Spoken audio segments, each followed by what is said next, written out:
Moving on to the adrenal medulla, we're going to look down at this section right down here, which is the deepest portion of the adrenal gland.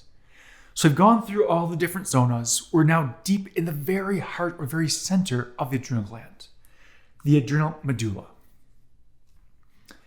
Now, in the adrenal medulla, you have these chromaffin cells. These chromaffin cells are producing epinephrine and norepinephrine. Now notice I put 80% for epinephrine and 20% for norepinephrine. That's the rough percentages of what they're being produced out of the chromaffin cells. So for every 4 molecules of epinephrine, you get 1 norepinephrine molecule. Now these two hormones, epinephrine and norepinephrine, are going to deal with helping to divert blood to the brain, to the heart, to the skeletal muscles.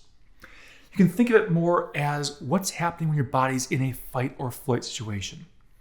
Because remember, the adrenal medulla is a direct connection of the sympathetic nervous system.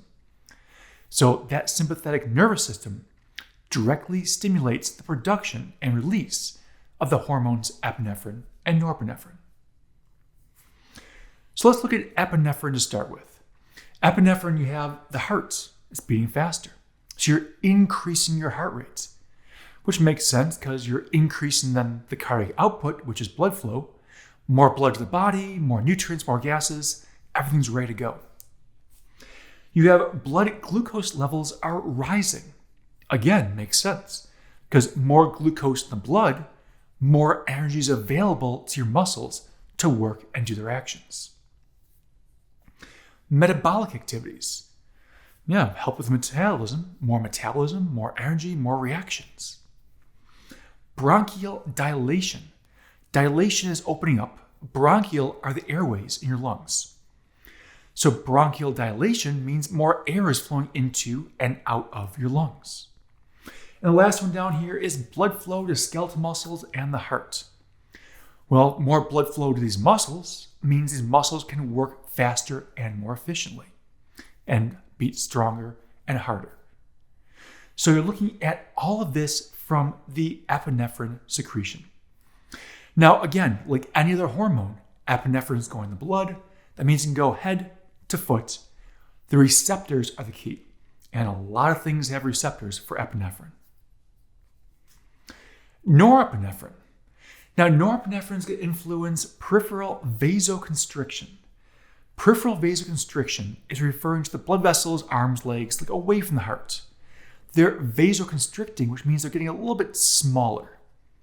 That helps dealing with blood pressure relations, example, and it can help to increase blood pressure in that way. And that is the second one, blood pressure. Because if you vasoconstrict, you're increasing blood pressure by closing the space down, pushing what's already inside. Now, this next one we're looking at, I'm going to throw it up full screen here. Reason being, there's a lot that's going to be in this diagram. We're looking at stress. Now, stress can be short-term or long-term. Short-term can be a couple minutes, maybe hours. Long-term can be days, weeks, months, years even. So the body is going to deal with these in different ways.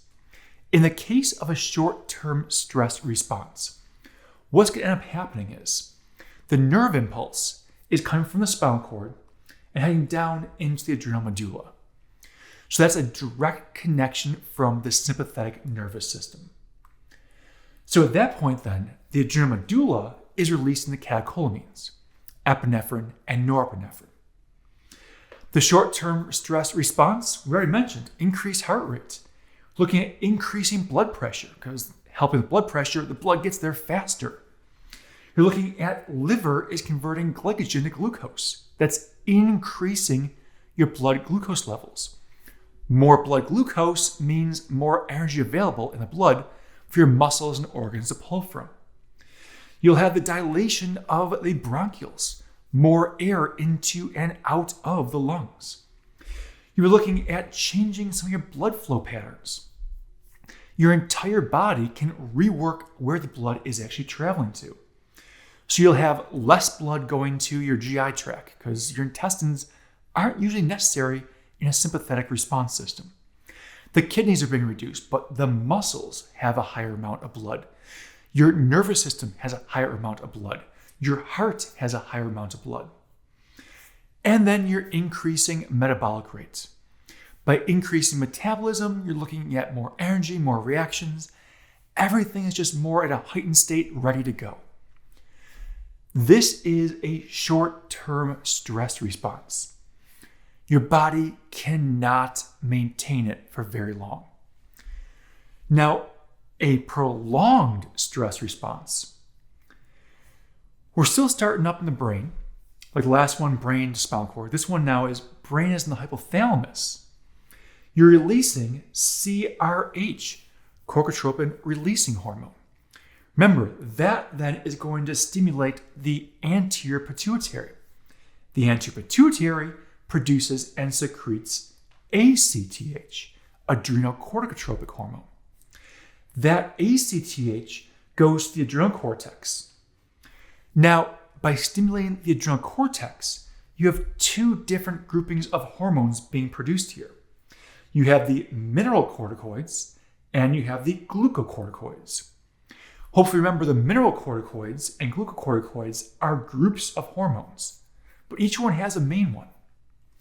In the case of the mineralocorticoids, you're looking at retention of sodium, which causes retention of water by the kidneys.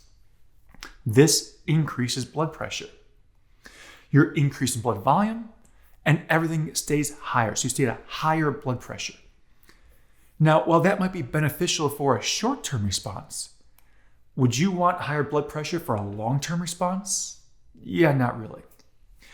The other side, looking at now also proteins and fats are being converted into glucose. That's okay for short term, but do you want all your proteins in your body being broken down over a long period of time? No, you need to maintain your structural integrity. Increasing blood glucose. Again, short term is fine, but having a large amount of blood sugar for a high amount of time, not great. Suppression of the immune system. That one isn't really great any at all, because anytime you suppress your immune system, you're opening your body up to potential attacks. So really, we're looking at short and long-term responses here. Short-term, more of a nervous stimulus, sympathetic. Long-term is where more of the endocrine. It's endocrine start, endocrine finish. So the adrenal medulla, looking at the catecholamines, epinephrine, and norepinephrine.